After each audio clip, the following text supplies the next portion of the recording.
खबर केवल रुझानों के ही हवाले से है, अभी नतीजे आने बाकी हैं। मध्य प्रदेश में एक बार फिर बीजेपी की सरकार बनती दिख रही है। उम्मीदों के विपरीत कांग्रेस प्रदेश की सत्ता से बाहर हो रही है। हालांकि इस राज्य में कांग्रेस जीत के लिए आश्वस्त दिखाई दे रही थी, लेकिन अब तक के रुझानों में कांग्रेस के लिए बहुत बुरी खबर है। फिलहाल जो रुझान है, अगर वो नतीजों में तब्दील हो गए तो एक बार फिर मध्य प्रदेश में बीजेपी का राज होगा और 5वीं बार सीएम शिवराज पद की शपथ लेंगे।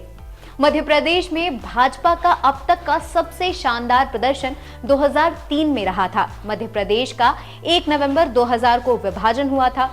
राज्य से 90 विधानसभा सीटें छत्तीसगढ़ चली गई थी और मध्य प्रदेश में 230 विधानसभा सीटें रह गई थी।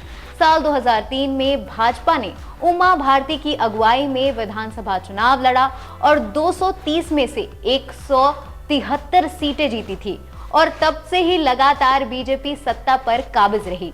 साल 2018 में जरूर कांग्रेस ने वापसी की थी, लेकिन 2 साल के अंदर ही ज्योतिरादित्य सिंधिया की बगावत के बाद उसके हाथ से सत्ता फिसल गई। एक बार फिर यहां बीजेपी की ने वापसी की और शिवराज सिंह चौहान की दोबारा ताजपोशी हुई। साल 2023 के चुनाव में भी बीजेपी एक बार फिर जीत की ओर बढ़ रही है। मध्य प्रदेश में बीजेपी की शानदार जीत के आखिर कारण क्या है?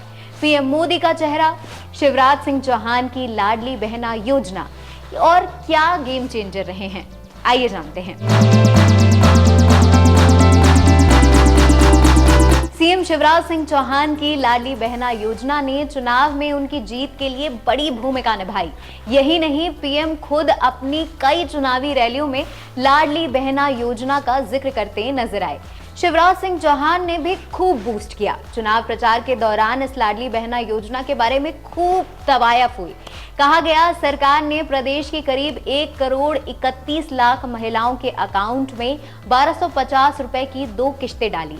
इसका पूरा फायदा बीजेपी को मिला। महिलाओं ने बीजेपी को बढ़ चढ़ कर वोट डाले और इस बार चुनाव में महिलाओं ने करीब 34 विधानसभा सीटों में पुरुषों के मुकाबले ज्यादा वोट डाले। इसका असर सीधे चुनाव नतीजों में दिख रहा है और बीजेपी को सीधा फायदा मिला है। मध्य प्रदेश के चुनाव में बीजेपी ने हिंदुत्व कार्ड खेला। गृह मंत्री अमित शाह, उत्तर प्रदेश के सीएम योगी आदित्यनाथ और खुद सीएम शिवराज सिंह चौहान ने हर रैली में राम मंदिर का जिक्र किया। यहां तक कि बीजेपी ने मध्य प्रदेश की 230 विधानसभा सीटों में एक भी मुस्लिम कैंडिडेट को टिकट नहीं दिया। बीजेपी की सोशल इंजीनियरिंग। मध्य प्रदेश में एक बार फिर बीजेपी की वापसी के पीछे पार्टी की सोशल इंजीनियरिंग का भी पूरा योगदान है। राज्य में दलित, आदिवासी, ओबीसी, सामान्य और अन्य जातियों ने कांग्रेस की तुलना में बीजेपी को ज्यादा वोट किया।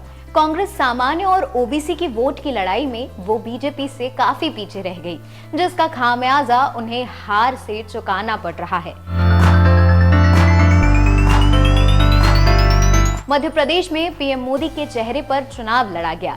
पीएम मोदी ने राज्य में करीब 14 रैलियां की। पीएम मोदी ने हर रैली में सरकार की कल्याणकारी योजनाओं का जिक्र किया और अपने काम पर वोट मांगा। वहीं गृह मंत्री अमित शाह ने चुनाव के लिए जो रणनीति बनाई, उसमें वो सफल साबित हुए।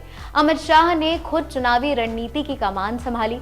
कांग्रेस की मजबूत सीटों पर बूथ प्रबंधन किया, नाराज नेताओं को मनाया, जिनका फायदा चुनाव में सीधा मिला है उन्हें। एक और बड़ी वजह है, बीजेपी ने जब विधायक के चुनाव के लिए अपने सांसदों को मैदान में उतारा तो सभी के मन में एक सवाल था कि आखिर बीजेपी ऐसा फैसला क्यों ले रही है।